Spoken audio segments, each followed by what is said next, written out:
Hey, it's your girl Sequoia T. Gilliard, the editor in chief of Rejoicing Hope magazine.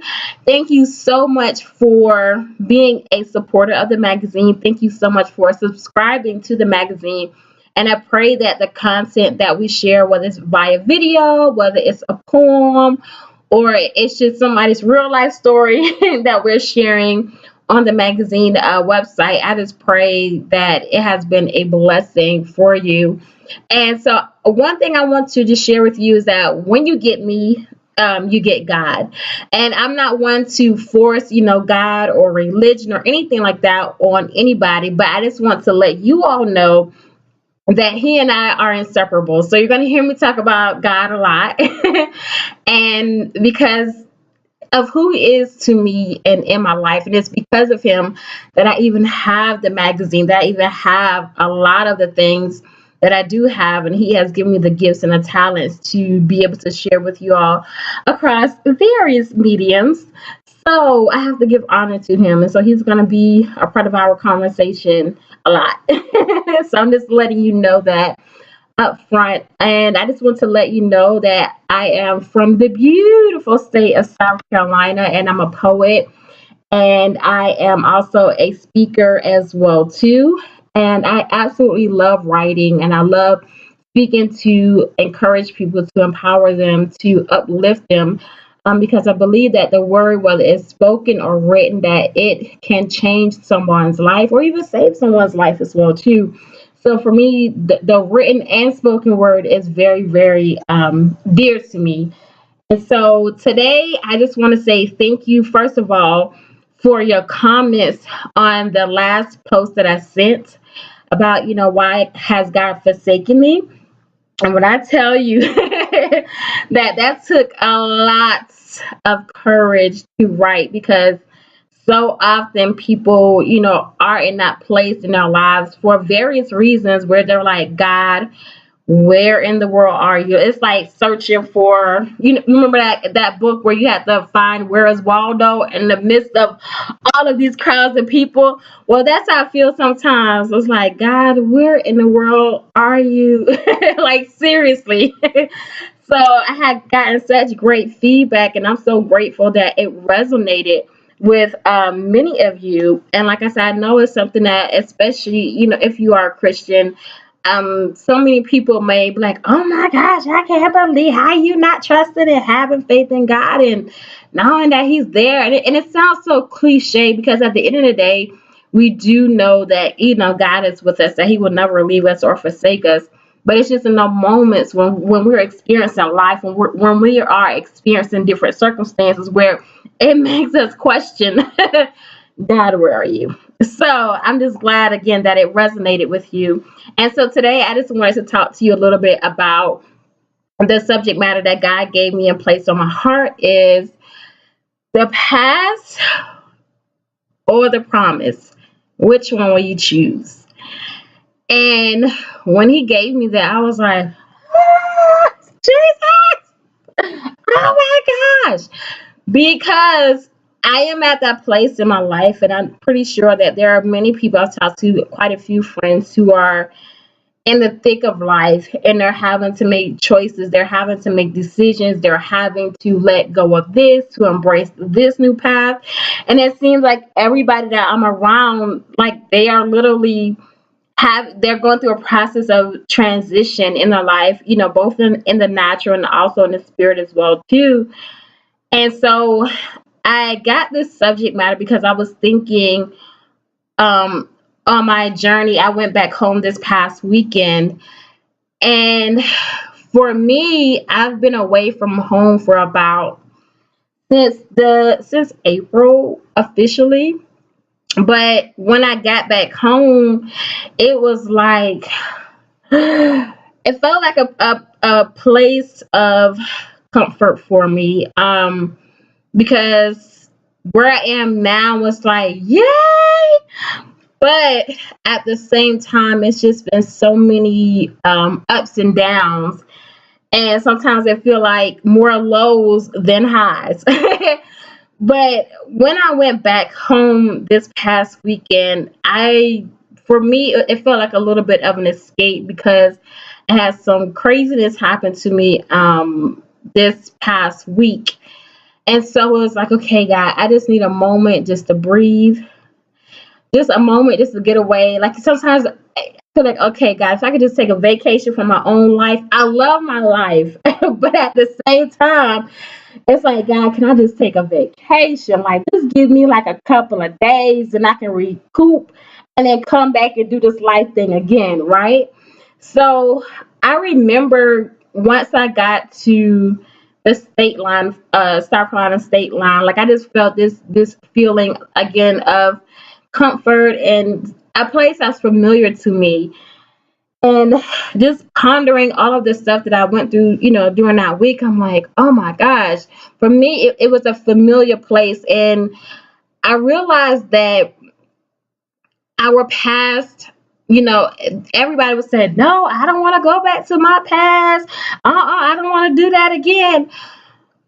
But when you are on a journey that you've never been before, that you have no idea what's going to happen, what to expect, you're just like blinded in a way. It's like you don't know your past, can become a place of comfort because you know what to expect, you know how to operate, you know that place. And so, that place of familiarity.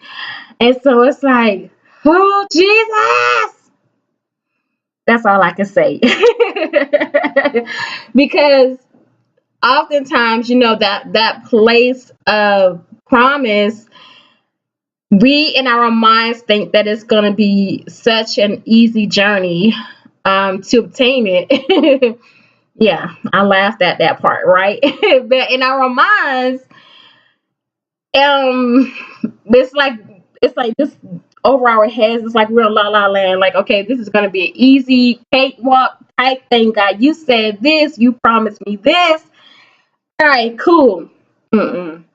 A lot of times you experience obstacles. I mean, things come from the left, the right, the front, the back, every side. It's like so much opposition to the point where you're questioning, like, God, yeah, is this really what the promise is like? If it's like, look, God, is this how the journey gonna be? I don't know. Like, I don't know.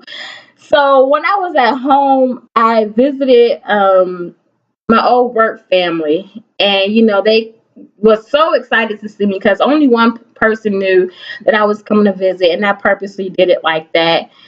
And they was just like, oh my gosh, we miss you. We miss your, as they called me, my ray of sunshine personality. And they was like, look, if you ever want your job back, you can start on Monday. And y'all, this was Friday. So I had to remind them and remind myself that I'm just visiting, that this place, even though it's my hometown, that it's not home for me anymore. And it represents a place where I used to be, but I'm no longer there. And I can't stay because I know that if I stay, I won't grow. And I know that if I stay, that the things that God is trying to birth within me, that it won't happen. And so I had to, get out of that feeling of, oh my gosh, I missed this. And the best way to describe it, the feeling that I had, is if you think about, let's just say you've been in love before and you come across this person, you haven't seen each other in, oh my gosh, I don't know how many years. And then all of a sudden you come into their presence for the first time and you just start feeling like, oh my gosh, like you kind of miss this person because your mind is going down memory lane. You're remembering all the good times you had. You're remembering all of the memories that you created. But then reality hits you and you realize that there's a reason why you separated. There's a reason why, it couldn't work and it would never work. And not to say that the person is bad or anything like that. And for me, not to say South Carolina is a bad place. I absolutely love it. I miss the water and miss the food most of all.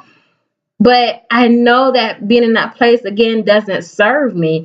So even though there are people there who would love for me to come back, and like I say, when I think about where my life is now, and there are times I'm like, God, did I make the right decision?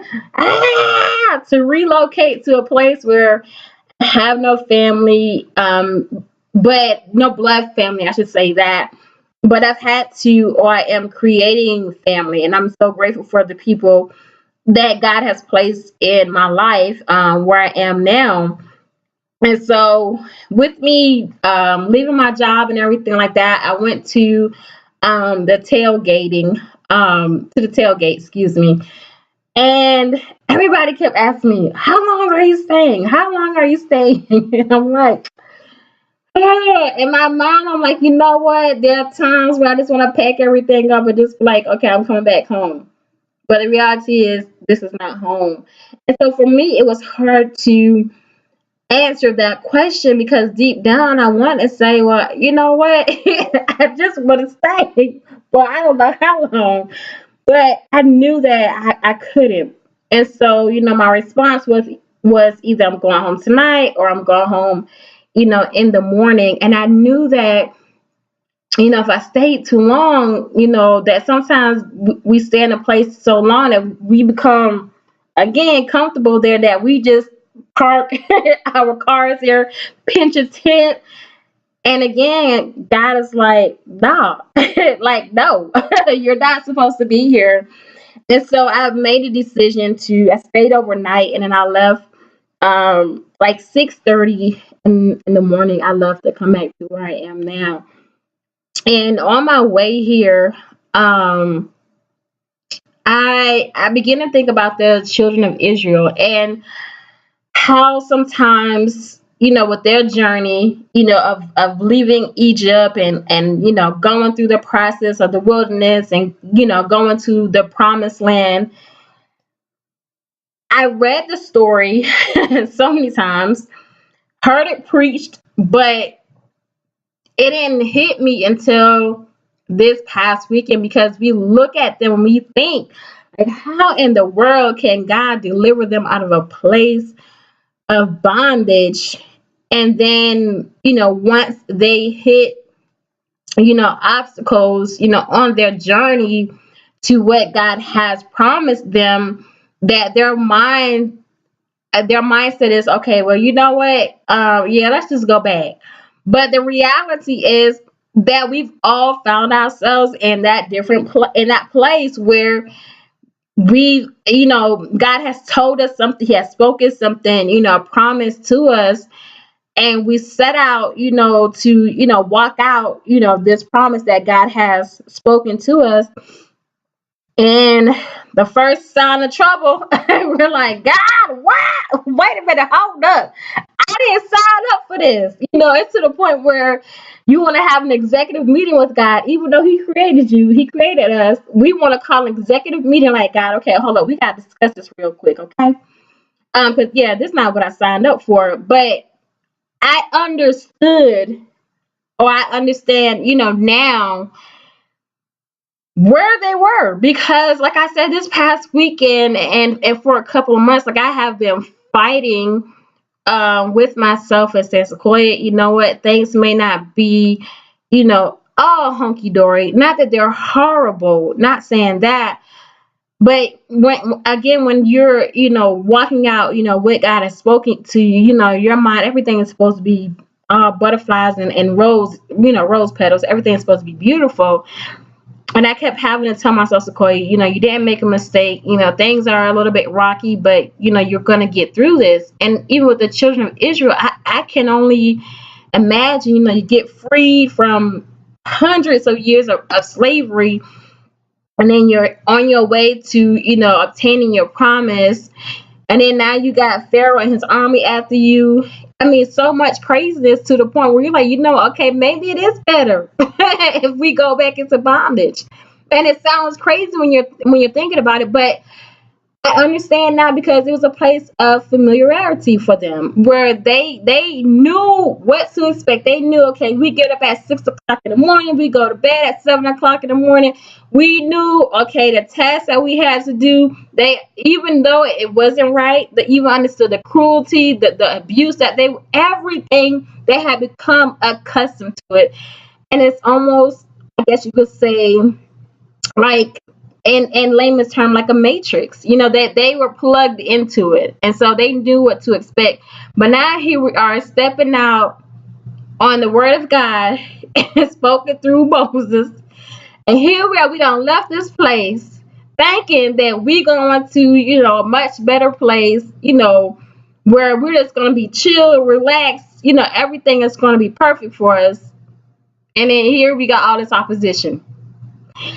And then after we go through all that, wait a minute, God, there's giants in the land. Hold up, wait a minute, hold up, Jesus. Giants really, now we got to fight. What? Hold up. This is not, again, what we signed up for, God. We got to have this executive meeting. So I realized that the promise is something that you have to definitely want. That no matter what opposition you face, that you have to know that what's before you is so much greater than what you left. And so that's what I have been having to remind myself, is that even though it doesn't look like it at this point in my life, that things are so much better, which I know deep down inside they are so much better than the place that I've left. And that, I'm seeing so much growth, in myself. And so I say that to you to encourage you to not go back to the place that's familiar to you. And a lot of times we will go back to a place where we suffered and we weren't growing because it's something that we're familiar to. We know it. I mean, we know it like the back of our hands. But at the same time, it serves you no purpose. It really doesn't. It serves you absolutely no purpose. So, like the children of Israel, and many of you know the story,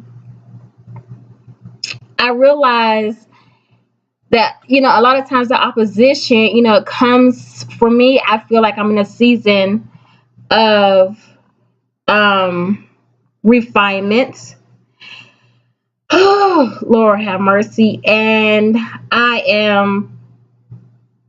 these obstacles are, helping to shape me, helping me to grow deeper in God, helping me to learn more about myself that I wouldn't otherwise if I didn't go through these challenges and obstacles. And I say the same thing to you, because a lot of times we don't really learn the lessons we need to learn until we are going through a difficult, situation. And we see the growth in ourselves as well too.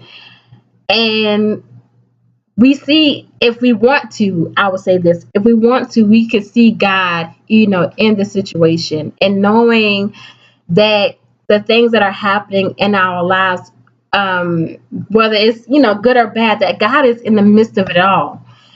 And that we have to trust him and know that he is definitely for us.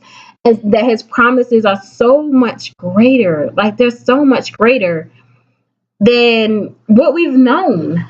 And the mere fact that God has, spoken, a promise, to you, we have to know that he is diligent about protecting his word and about fulfilling, his word. He's not someone that he is going to lie to you or anything like that.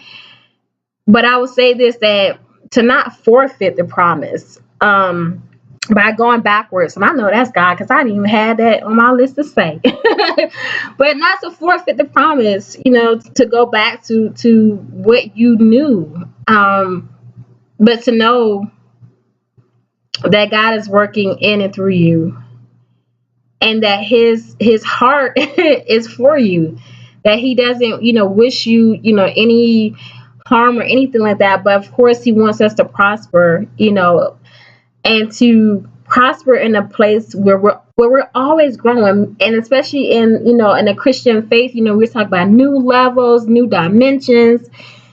But if we stay where we are, we won't experience all of the things that God has for us. We won't experience those new levels, those new dimensions in Him, and in the spirit and in the natural. So at the end of the day, we just have to know that God is faithful, that He's faithful, that no matter what, that He is faithful. And even with the children of Israel, they obtained their promise. And of course, they had to go through some stuff. But at the end of the day, there was on them. Now let's be real. That's some stuff we go through that we caused it. Okay.